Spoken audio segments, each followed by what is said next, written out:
is cultural diffusion and how has it helped shape and strengthen America? For those who don't know the definition of cultural diffusion is basically the spread of different ideas, beliefs, or religions, cultures, and innovations that originated in one part of the world and have spread out to others. Did you also know that one of the biggest examples of cultural diffusion is the spread of multicultural food here in America? With the spread of cultural diffusion, it has helped shape and strengthen America. The spread of cultural diffusion has not only helped America, but the whole world. In the words of a man named Mark, some of the examples of cultural diffusion is the spread of art, languages, ideas, and entertainments, and the spread add new ideas for other cultures or even can create new ones. My parents brought their culture here when they migrated from Afghanistan. My mother came as a young woman and a lot of the concepts were very new to her. Coming here, my mother saw the difference in women's right to vote and more equality in wages in comparison to Afghanistan. My family also brought some of their cultural foods and made them for our family and friends. This food is probably some of the best you will ever taste. This shows how the little aspects of someone's culture can affect the world so much. Cultural diffusion has not only brought people from all over the world to the United States, but those people have brought their own culture. With culture comes new and exciting items to add to our communities. Items such as food, clothes, music, and religion, just to name a few. All these additions have helped shape and strengthen America, and not as individual parts, but as a whole nation.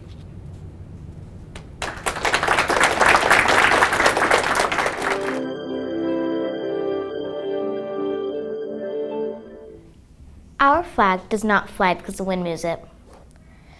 It flies from the last breath of each soldier who died protecting it, wrote an anonymous writer. Welcome judges, guests, and fellow contestants. My name is Kendall Bowen, and today I'll be sharing why I am proud to be an American. For starters, Americans have rights that not all nations have, including freedom, liberty, and justice for all. But sometimes we take these rights for granted.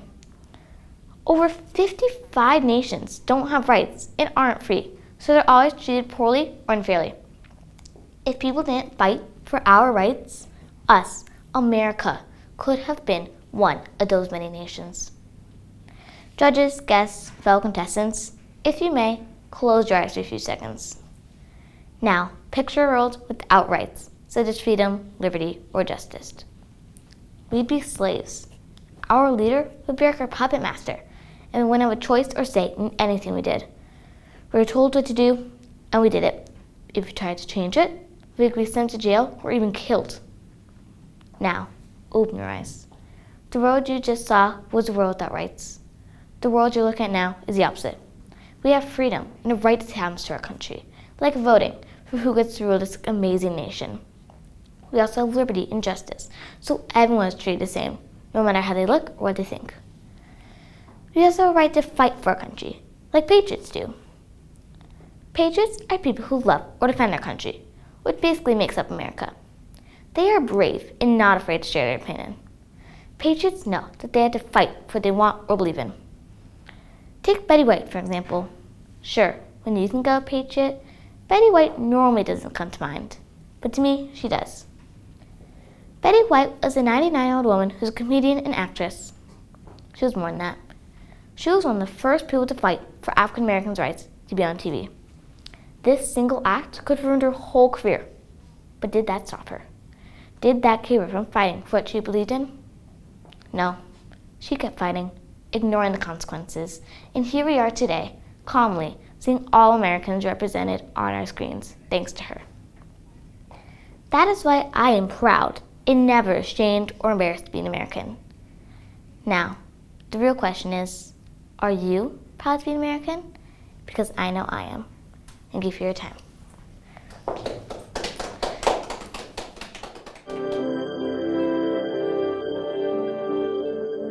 I only regret that I have but one life to lose for my country. These were Nathan Hale's last words before he was executed. To me, this means he would die over and over again for his country. And I can't help but wonder, how can I, as a young kid, be patriotic like him? Patriotism, the love for one's country, admiration, devotion, or pride. But how can kids be patriotic if we can't vote or join the army?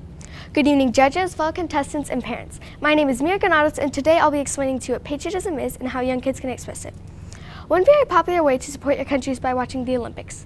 The Olympics is a sport in which a certain team of athletes compete for their country. It is a fun and patriotic competition. I personally enjoy watching the Olympics as it features very diverse countries and even special activities for the skilled. The Olympics also help support the fact that patriotism is everywhere around the world and that kids like me can support our country by watching. Overall, the Olympics is a great way to support country. But is there more ways we could? Yes, there is. Kids can celebrate holidays such as the 4th of July, Memorial Day, President's Day, Election Day, Flag Day, Martin Luther King Day, Veterans Day, and Labor Day. The U.S. has many holidays, and I think kids should take advantage and celebrate them. Many things we want to do are still unavailable to us, but we can still be patriotic. Patriotism occurs in many forms: art, literature, music, and education. While education may not seem important, it is. Many kids drop out only in high school. This means they cannot learn about our amazing country, but also that they cannot pursue their dreams. Overall, there's many ways to be patriotic, but what about these forms? These forms include of art, literature, and music. The most common way is music. The Pledge of Allegiance was created by John Stafford Smith and has now become our national anthem. Another form is literature. We have discovered many letters, books, and notes with patriotism mentioned. And the last form is art. Patriotism can appear in paintings or sculptures, such as Mount Rushmore, which contains 4 famous presidents: George Washington, Thomas Jefferson, Theodore Roosevelt, and Abraham Lincoln. Overall, patriotism is shown in different ways. In conclusion, patriotism can be displayed by young kids in various different ways. But I have a question for you. Would you die for your country, just as Nathan Hale did? Thank you for your time.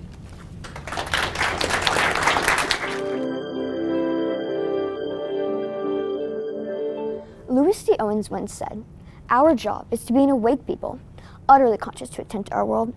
This quote means that we have a patriotic duty to be aware of the many serious problems facing our nation and the need to solve them before they get worse. I think the 3 most critical issues that America must immediately address are voting rights restrictions, climate change, and racial discrimination.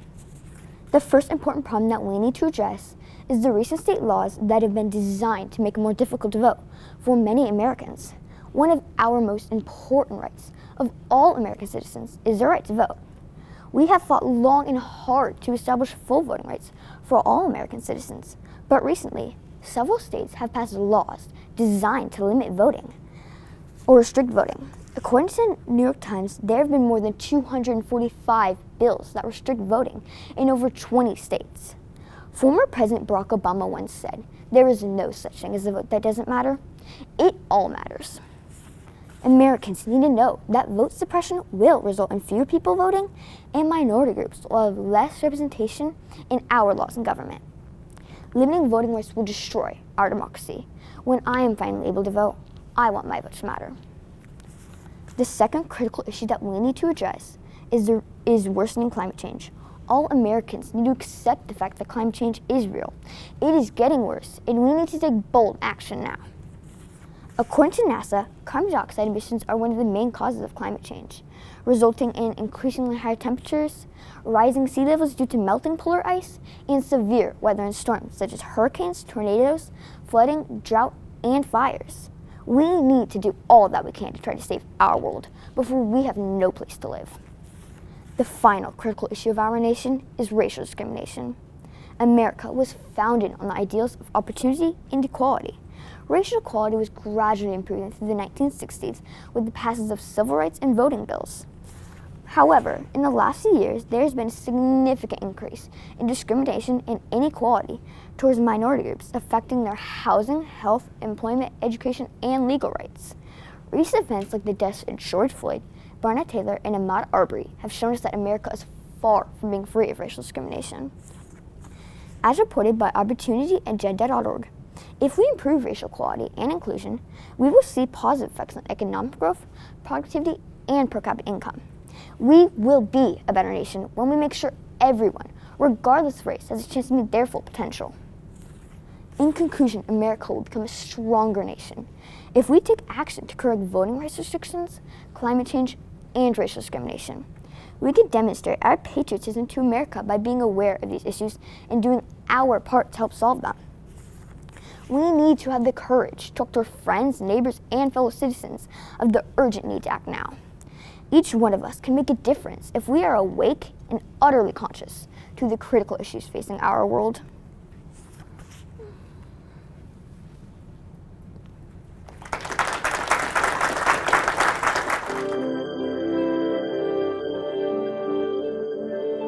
Hello students, judges, and fellow contestants. My name is Roberson. Everyone deserves to be treated equally. How would you like it if someone told you you needed to speak English or looked at you differently because of your skin color?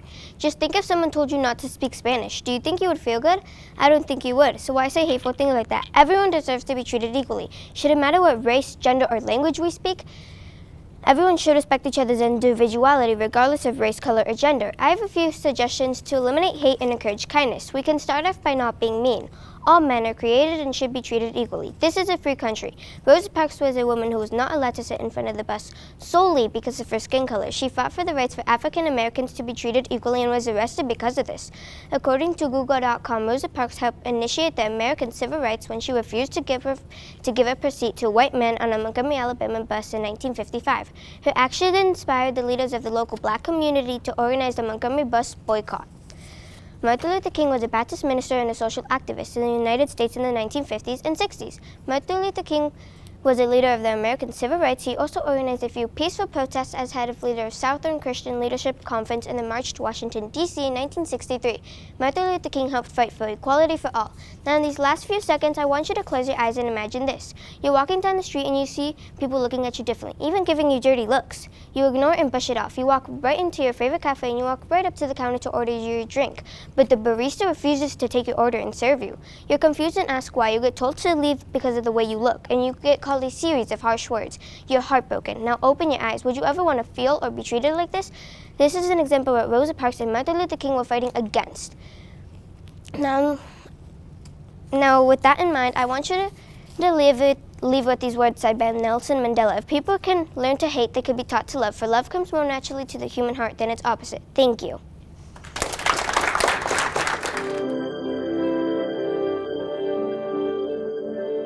Good morning, judges, audience, and fellow contestants. Today my speech will be about the Pledge of Allegiance. I've never resonated with the words "under God" and the Pledge of Allegiance before. Does that make me less patriotic? The Pledge of Allegiance was created in 1892 by Francis Bellamy. This pledge is cited all across America by almost every child. This pledge was originally a pledge to our flag and republic, but not the words "under God," which were added later. The phrase "under God" stands out to me because I think it's unfair you might be considered less patriotic than someone who celebrates God. Including God in the Pledge of Allegiance violates our First Amendment, doesn't include diversity, and wasn't in the pledge originally. The First Amendment says, "Congress shall make no law respecting an establishment of religion." They say they can't require you to respect religion, yet kids all across America pledge it every day at school. Having undergone the pledge violates the constitutional separation between church and state. These words have been brought to the court's attention. They did agree that it violates the First Amendment, so they passed a law saying students don't have to say it. But why is it in there at all? Not everyone in the United States celebrates a God or religion or practices a religion with God. 1 in 3 Americans do not believe or practice a religion believing in God. It's not wrong for people to want to pledge to their God, but it doesn't leave room for people who celebrate a different God or none at all. By removing the words "under God," it opens up room for diversity in America, which protects us from oppression. The words "under God" were not in the original Constitution. They were added in 1954 by President Eisenhower. The original pledge said, "I pledge allegiance to my flag and the republic for which it stands, one nation, indivisible, with liberty and justice for all." But how are we one nation for all if we're deciding which God we pledge to? Under God was introduced in a bill to Congress 1 week after President Eisenhower's pastor preached, "If you deny the Christian ethic, you fall short of the American ideal of life." But what if the American ideal of life is being able to celebrate a God or know God freely? I pledge allegiance to a country that was founded on liberty and justice for all. We're not doing that by keeping "under God" in the pledge. It violates the First Amendment, doesn't allow for diversity, and wasn't in the pledge originally. Thank you.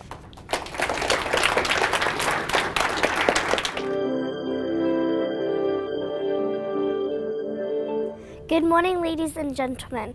Don't you wonder who helped us grow as a community to become a great nation? These are many different people. The three most important people I learned lessons from are Martin Luther King Jr., Rosa Parks, and George Washington. First of all, I learned an important lesson from Martin Luther King Jr.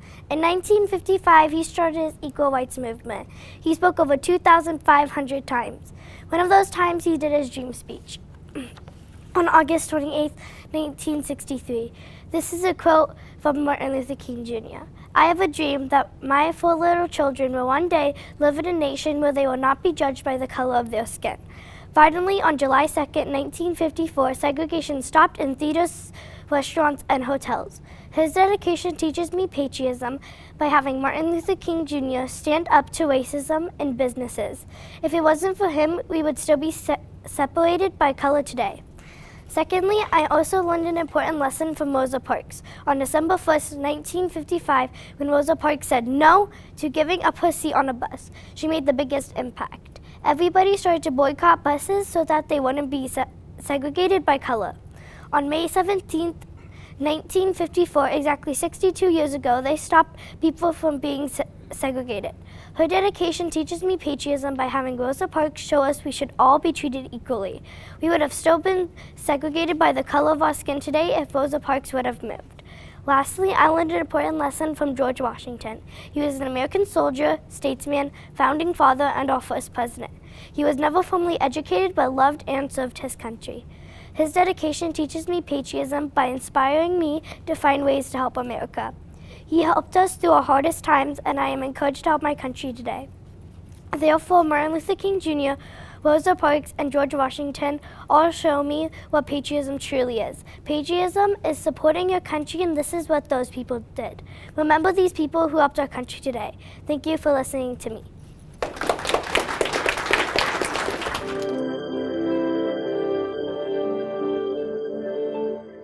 Good morning, judges, parents, and of course my fellow contestants.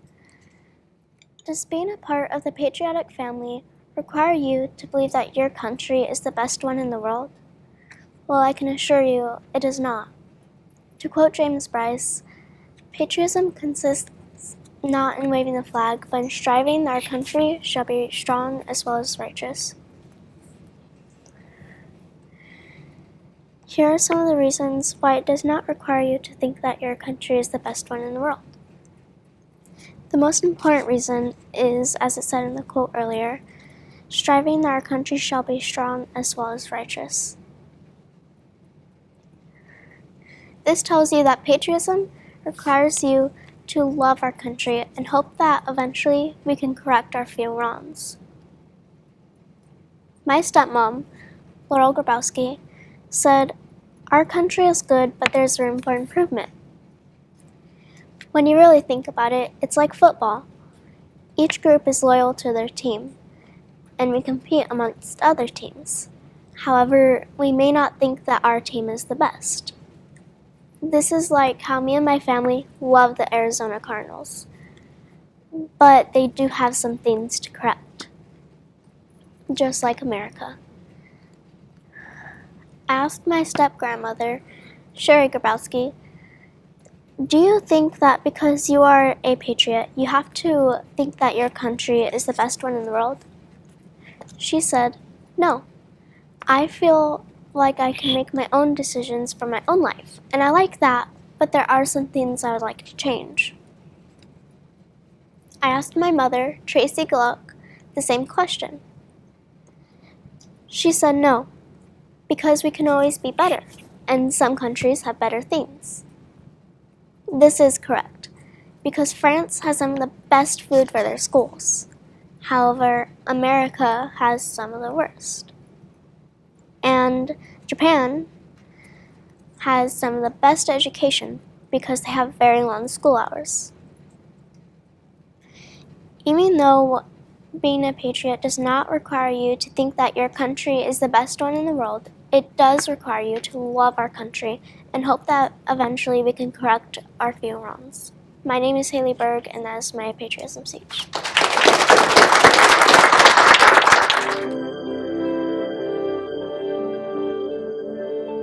Imagine you get someone a gift and they don't show gratitude or say thank you.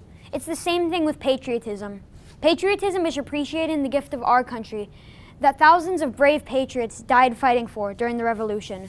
Good morning, judges, parents, and fellow contestants. My name is William Wodarski, and I am here today to talk about what patriotism is, why to show it, and how to show it.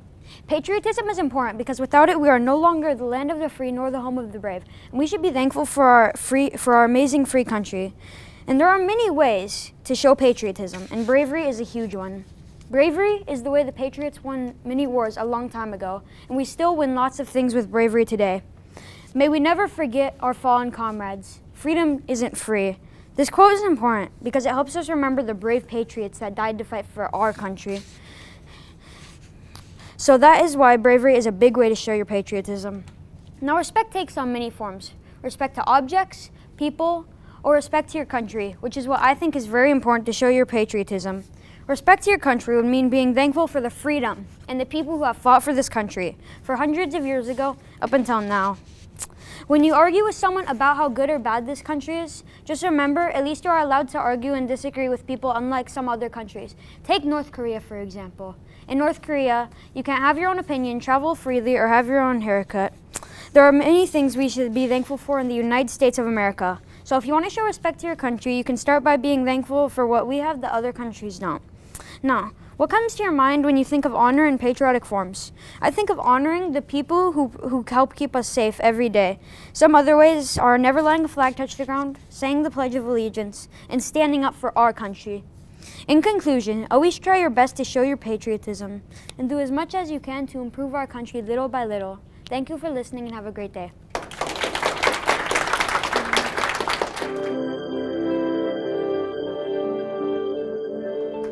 What are some problems that you can see in the community around you? I can find a few when I look around, but the biggest one involves being a patriot to our nation.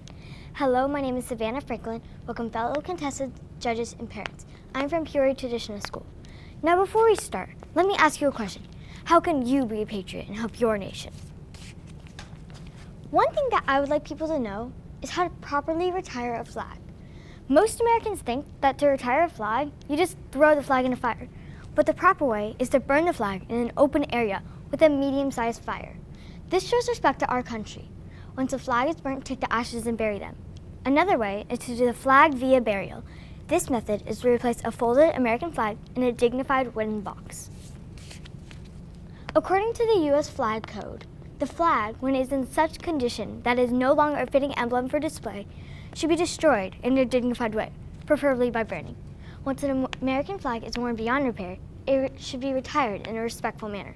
This quote means, once our flag has gotten old, tattered, or torn, we need to retire it. Otherwise, it looks like our nation is falling apart and does not show respect for what we fought so hard to get. Most times, the military and Boy Scouts retire flags, sometimes Girl Scout. This shows that America allows young citizens to help their community. For example, my dad was a Boy Scout. He retired 2 flags at the age of 13 and 16. This also shows how America is very equal and allows citizens of all ages to be a patriot and help their nation. 329 million people live in the United States. Many of these are young citizens who do not know how to properly retire a flag. A solution that I would do is put together a class or even a video to show young citizens how to do this. That way they can show their friends, parents, and other citizens how to do so. This way everyone has an easy chance to learn how to properly honor the main emblem of this nation. Even though retiring a flag can be hard, with the right tools, priorities, and a big heart, it can be done. We should all strive to make sure the great emblem is taken care of at the right time. Now let me ask you, how can you be a patriot and help your nation? Thank you for your time.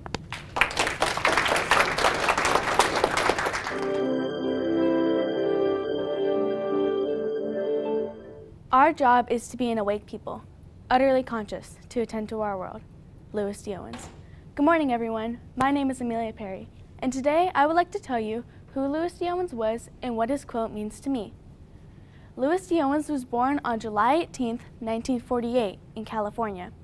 He was an author of Native American prose, and he wrote books such as Bone Game, The Darkest Night, and many others.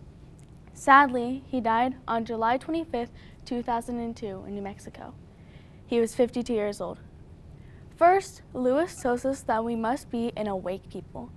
To me, this means that he believes that we should be aware of what's happening around us, and this goes for everything, from global warming and pollution to clear waters and blue skies. We have to be aware of what's happening to our world and do everything in our power to fix the problems we see. By its dictionary definition, conscious means aware of and responding to one's surroundings. When I hear this, I think of how I could treat others.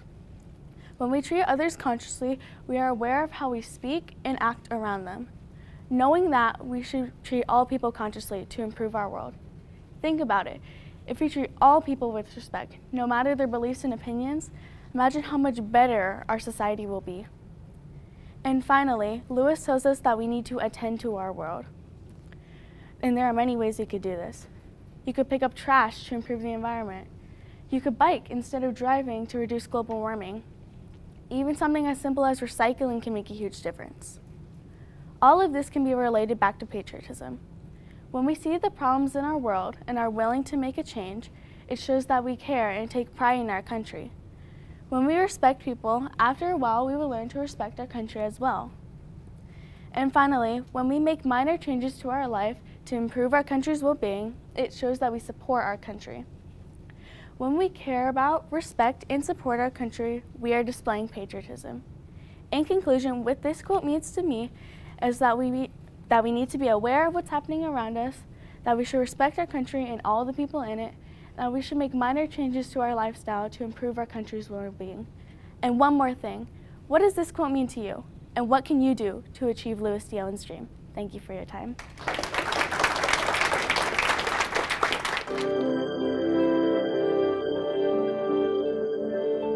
I am a patriot because I respect other people, I have national pride, and I am devoted to making this country the best that it can be.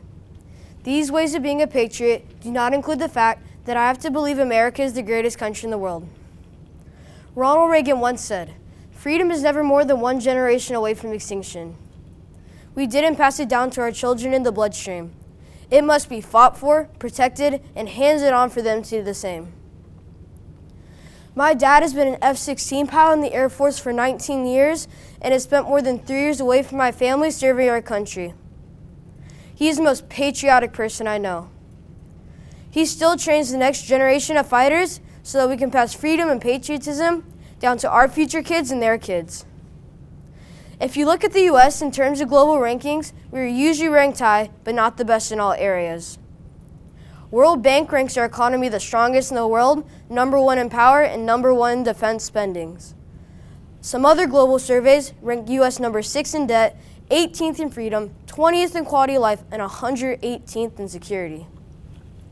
Statistics are a point in time, and while some studies say that we're not the greatest country in the world, I think we, the people, are.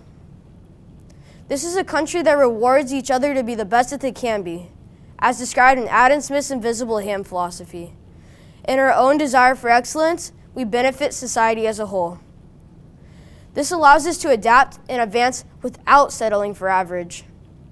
I'm convinced that a desire to be better, to be the best, is what can make America the greatest country in the world. We are a moral country who celebrates our past, welcomes diversity, and speaks our mind. We have influence, we elect our leaders, and we pass down stories of our ancestors and founding fathers to protect our freedom from extinction. Our country is full of patriots, like you, like me, like my fighter pilot dad. We all know that we have the potential to be anything we want to be, and we'll fight for that chance to prove ourselves on our world stage. As a patriot, I'm devoted to the welfare of my fellow citizens. I am passionate about inspiring fellow Americans to benefit society and believe very strongly in the idea that we have the potential to be the greatest country in the world. I am Luke Johnson. Thank you for your time.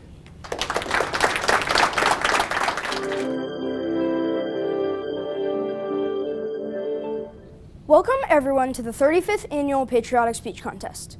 My name is Mira Gonzalez and I have a question for you. Have you ever met someone and thought, wow, that's a really great person? That's how I feel every time I meet a military service member or a veteran. The prompt that I've based my speech on is identifying an American, past or present, that has made a positive difference in our country. But then I realized it's not just one American I'd like to share about, but our whole community of military service members.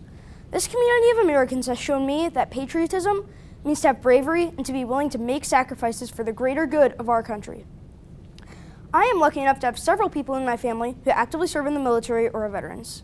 Today I'd like to tell you about a few of them, how they've made a positive difference in our country, and the lessons I've learned from them. For starters, both of my papas are veterans. They have taught me many valuable lessons, and they have made a positive difference in our country. One of my papas has taught me a lot about history. In the 1960s, he worked as a seaman on a submarine. In this time, he protected the seas during the Cuban Missile Crisis and the Cold War.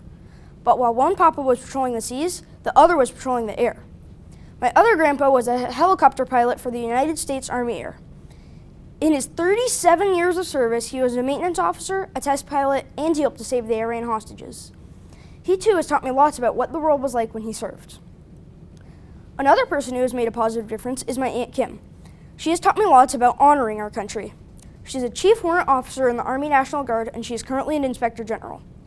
Her job is to make sure that all the people in the Army National Guard are following the rules and regulations.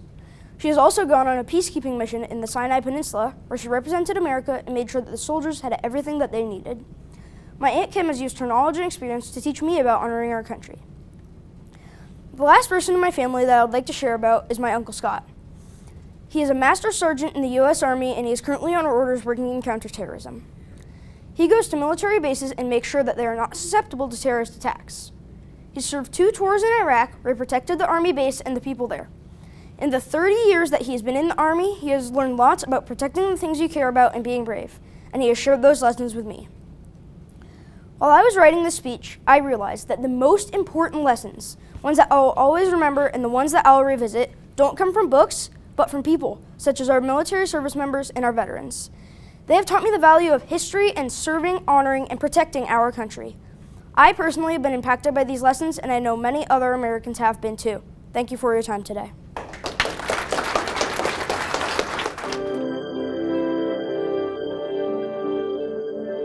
Hello, judges and fellow contestants. When you think of America, what comes to mind? Hot dogs, hamburgers, maybe even Santa Claus or public school? Would it surprise you to know that these things are all traditions taken from other cultures? Today, I'm going to bring up an important and patriotic topic, cultural diffusion. Cultural diffusion is the spread of different beliefs, cultures, and innovations from one group to the next.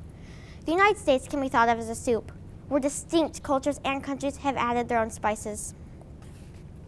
The building up of the United States was done by several diverse groups, one being the French. The French played a crucial role in helping and supplying the United States during the Revolutionary War and continue to help the United States through rough times. During World War II, the Americans and the French were again allies. In some ways, France helped give Americans their freedom, which we value today. Next, African Americans are helpful to the United States because they changed the United States culture with food, music, and beliefs. African Americans used to have a rough and challenging time in the United States through the 17 to 1800s, and some would say that continues today. The United States has put behind that rough history and is grateful for African Americans. For example, they've played a large part in equality in schools. I cannot imagine not being able to play or be with friends from a different race than me. I can thank Martin Luther King, Ruby Bridges, and countless other brave African Americans for changing my life and our country for the better. Another important culture, which I see every day in my classroom, neighborhood, and state, is Mexican Americans. Mexico is important to me and our country because they changed the United States culture with food, music, and sports. Did you know that 52 million Americans are Mexican Americans? Also, many popular sports come from Mexico, such as soccer and boxing. Mexican American culture has made our community more diverse. Last but not least, my own culture has influenced America. When you think of American culture, you may think of hot dogs, grilled food, and schools. But did you know that most of these things come from Germany? Also, most of the United States Christmas traditions come from Germany as well. Germany has helped influence schools in America by introducing physical fitness, or PE. Germany sells throughout the Midwest and to this day provide farming and agriculture. My great-grandparents used to run a farm in Wisconsin, and many German descendants are responsible for feeding our country with agriculture. To conclude, various cultures have added innovations, beliefs, and more from one group to the next. The United States is a multicultural land of freedom where any culture is welcomed. Cultural diffusion makes the United States what it is today. We live in a country where cultural differences have empowered us and brightened who we are as a country. Thank you.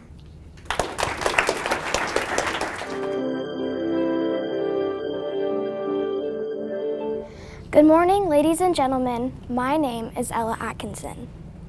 It's crazy to think that not too long ago, women didn't have the same rights men did. They couldn't open a bank account. They couldn't even purchase a house without their husband's signature. I'm grateful to say that now women can finally do all these things, and the person we have to thank is Ruth Bader Ginsburg, who I consider to be a patriot. Ruth Bader Ginsburg was born March 15, 1933 in Brooklyn, New York. Her parents were Jewish and Ukrainian immigrants. Ruth attended Cornell University and soon after enrolled in Harvard Law School. Only 9 out of 500 people in her class were women. One night, the dean of Harvard asked Ruth and the other 8 women, "Why are you here at Harvard Law School taking the place of a man?" This made Ruth upset, so she transferred to Columbia, where she tied for first in her class. She soon got her law degree in 1959. Even though Ruth had tied for first in her class, it was difficult finding jobs. She was even denied a clerkship by Supreme Court Justice Felix Frankfurter just because of her gender. Soon after, Ruth spent time in Sweden. Her time in Sweden made her think about how gender discrimination is wrong. So she got to work. And in 1970, she co-founded the Women's Rights Law Reporter. This focused exclusively on women's rights. Then, in 1972, she co-founded the Women's Rights Project at the ACLU. The ACLU participated in over 300 gender rights cases. These cases allowed women to have the same rights and privileges as men. Ruth argued 6 cases and won 5. For all the work she had done, she was nominated a federal judge by President Jimmy Carter in 1980 and was confirmed June 18, 1980. A few years later, President Bill Clinton nominated Ruth as an Associate Justice of the Supreme Court on June 22, 1993, and was confirmed August 5, 1993.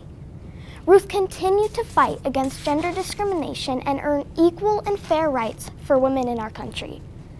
I hope you find her as great a patriot as I do. Thank you.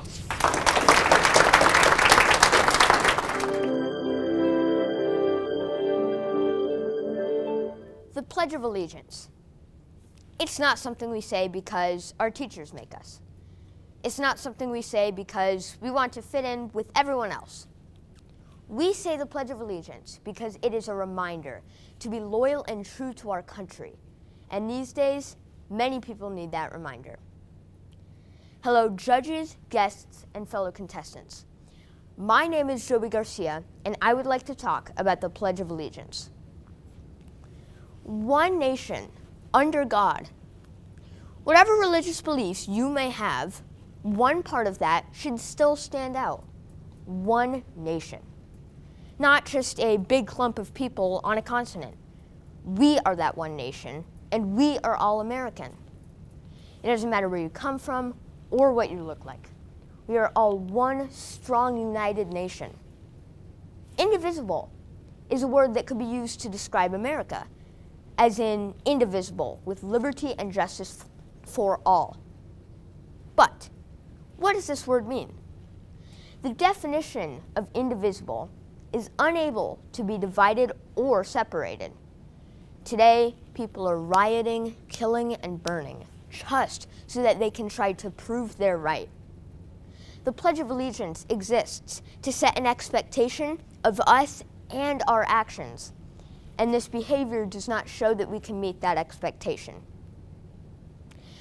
Another part of that quote that stands out to me is liberty and justice for all, especially the for all part. One thing I love about America is that you can be whatever or whoever you want, as long as you're not hurting anyone. Whether you're black, white, woman, man, Asian, Mexican, among other races, gay, straight, or maybe you have a certain lifestyle. We are all equal. We are all American. Unfortunately, many people do not agree with this, and that's why they do the horrible things that they do. and it's not right. I hope my message has been conveyed to you successfully, and I hope many of you think about what I have said today. The Pledge of Allegiance says many important things that a lot of us need to hear. My time with you is up, but I must leave you with this. Let us not just say the Pledge of Allegiance, but let us live it. Thank you.